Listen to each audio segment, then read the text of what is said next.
Nous avons vu ensemble la définition juridique de la concession. Mais une question peut-être plus importante se pose concrètement.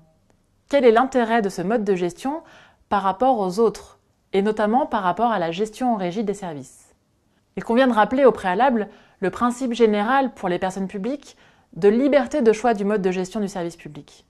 Elles peuvent donc librement choisir entre une gestion concédée ou en régie d'une activité.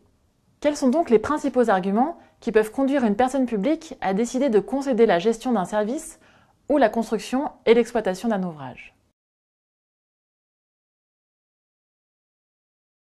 Une des premières raisons peut résider dans l'absence de compétences au sein de la personne publique pour gérer l'activité en question. Cela peut concerner des activités nouvelles ou qui sont éloignées des missions traditionnelles des collectivités ou des personnes publiques. On peut citer par exemple la gestion d'un centre de thermalisme ou encore d'une aréna sportive. Ces activités nécessitent l'intervention de gens du métier qui connaissent le marché et ses ficelles. Dans ces conditions, il est plus simple d'externaliser la gestion de l'activité et de recourir au secteur privé qui dispose de la compétence. Recruter directement des personnes pour créer la compétence en interne peut s'avérer plus coûteux pour la personne publique et plus risqué. Par ailleurs, des services plus traditionnels type distribution de l'eau ou réseau de chauffage urbain se sont développés historiquement au travers des délégations de services publics. Le secteur privé est performant et il a su faire ses preuves.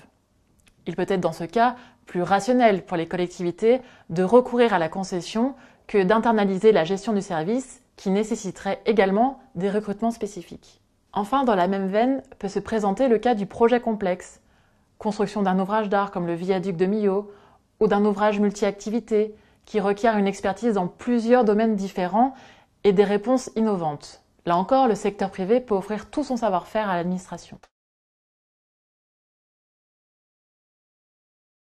Le choix de la concession peut aussi être un outil utilisé par les collectivités pour redynamiser une activité sur son territoire. Cela peut concerner les hypothèses dans lesquelles une activité est gérée depuis longtemps en régie ou au travers d'un établissement public ou d'une SEM, et que la gestion, si elle n'est pas déficitaire, montre ses limites en termes de redéploiement et de compétitivité. Le choix de recourir à un nouveau mode de gestion peut ainsi permettre de rebattre les cartes, forcer la collectivité à observer le marché et aboutir au final à un meilleur service rendu à un meilleur prix pour les usagers. À noter d'ailleurs que le mouvement peut se faire dans le sens inverse, avec une redynamisation par la reprise en régie d'une activité. Cela peut être le cas notamment lors de transferts de compétences au moment de la création de métropoles ou de communautés urbaines. Certaines communes peuvent gérer tel service en concession alors que d'autres le gèrent en régie. Si la gestion par ces dernières s'avère plus performant, il peut être dans ce cas optimal d'harmoniser les modes de gestion du même service sur tout le territoire de l'EPCI. Ce fut ainsi le cas pour la gestion de l'eau lors de la création de la communauté urbaine de Reims. En réalité, c'est le changement de mode de gestion plus que le choix de la concession qui constitue un outil de redynamisation. La décision pour une collectivité de concéder est en définitive un choix de régulation contractuelle. Il ne s'agit pas de privatiser une activité, terme qui recouvre une toute autre réalité juridique, mais de confier sous certaines conditions, et notamment sous un étroit contrôle, une activité à un opérateur privé pour une durée déterminée.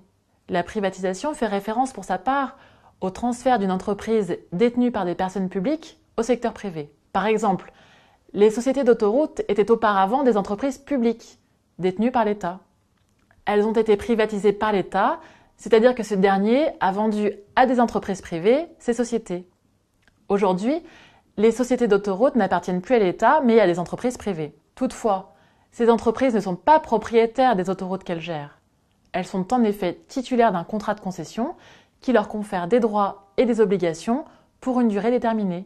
Au terme de ces contrats, les autoroutes reviendront dans le domaine public de l'État. Il appartiendra alors à ce dernier de décider du mode de gestion de ces autoroutes, notamment au regard des arguments ci-avant mentionnés. Ainsi, si les entreprises gestionnaires des autoroutes ont été privatisées, les autoroutes pour leur part demeurent dans la sphère publique, mais font l'objet d'une gestion concédée. Sur l'ensemble de ce thème, je vous invite à voir l'interview de Fabien Balderelli, sous-directeur de la gestion et du contrôle des concessions autoroutières au ministère en charge des Transports.